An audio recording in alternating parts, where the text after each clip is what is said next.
পাছাটা আমাকেই নিচে ধুতে হয়, সব কাজ আমাকেই করতে হয়। আর শয়তান বৌদিটা সেজে গুজে নতুন বউয়ের মতো ঘরে বসে থাকবে।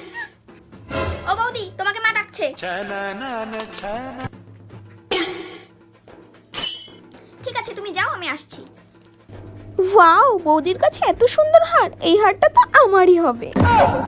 A few moments later. ও মা, জানো বৌদির কাছে দেখলাম কত বড় আর সুন্দর একটা সীতাহার। ওই সীতাহারটা আমার লাগবে। কি, ওর কাছে সীতাহার আছে? কই, আমায় তো দেখালো না। তুমি যে করেই হোক ওই সীতাহারটা বৌদির কাছ থেকে নিয়ে আমাকে দাও। আচ্ছা ঠিক আছে, তুই চিন্তা করিস না, ওই হারটা তোরই হবে। আমি বললে আর না করতে পারবে না, বুঝলি?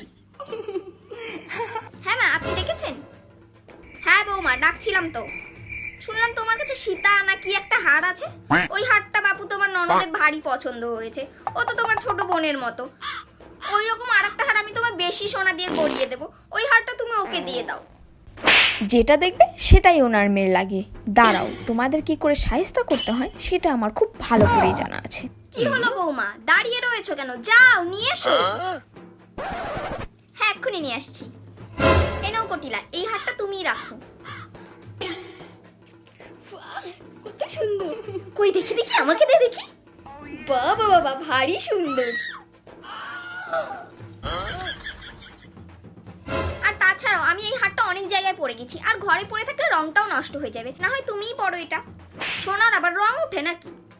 এই হারটা তো সিটি গোল্ডের। কেন মা, তুমি দেখে কি বুঝতে পারোনি?